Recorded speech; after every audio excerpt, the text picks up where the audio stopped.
We are used to thinking very highly of democracy, and by extension, of ancient Athens, the civilization that gave rise to it. The Parthenon has become almost a byword for democratic values, which is why so many leaders of democracies like to be photographed there. It's therefore very striking to discover that one of ancient Greece's great achievements, philosophy, was highly suspicious of its other achievement, democracy.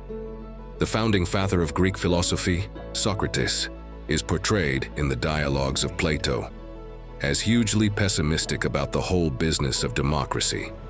In Book 6 of the Republic, Plato describes Socrates falling into conversation with a character called Adeimantus and trying to get him to see the flaws of democracy by comparing a society to a ship.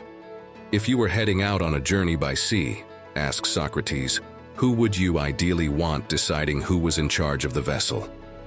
Just anyone or people educated in the rules and demands of seafaring?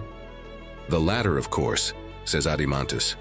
So why then, responds Socrates, do we keep thinking that any old person should be fit to judge who should be a ruler of a country? Socrates' point is that voting in an election is a skill, not a random intuition. And like any skill, it needs to be taught systematically to people. Letting the citizenry vote without an education is as irresponsible as putting them in charge of a trireme sailing to Samos in a storm. Socrates was to have first-hand, catastrophic experience of the foolishness of voters. In 399 BC, the philosopher was put on trial on trumped-up charges of corrupting the youth of Athens. A jury of 500 Athenians was invited to weigh up the case and decided by a narrow margin that the philosopher was guilty. He was put to death by hemlock in a process which is, for thinking people, every bit as tragic as Jesus' condemnation has been for Christians. Crucially, Socrates was not elitist in the normal sense. He didn't believe that a narrow few should only ever vote. He did, however, insist that only those who had thought about issues rationally and deeply should be let near a vote.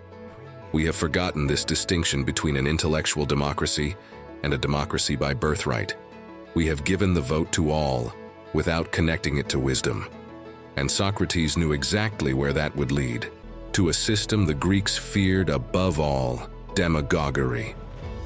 Ancient Athens had painful experience of demagogues, for example, the Lausch figure of Alcibiades, a rich, charismatic, smooth-talking, wealthy man who eroded basic freedoms and helped to push Athens to its disastrous military adventures in Sicily.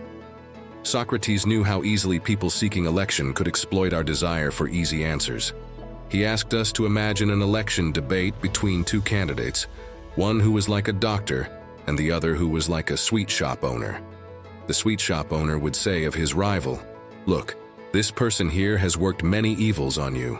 He hurts you, gives you bitter potions, and tells you not to eat and drink whatever you like. He'll never serve you feasts of many and varied pleasant things like I will." Socrates asks us to consider the audience response. Do you think the doctor would be able to reply effectively? The true answer, "I cause you trouble and go against you desires in order to help you," would cause an uproar among the voters, don't you think? We have forgotten all about Socrates' salient warnings against democracy. We have preferred to think of democracy as an unambiguous good, rather than as something that is only ever as effective as the education system that surrounds it. As a result, we have elected many sweet shop owners and very few doctors.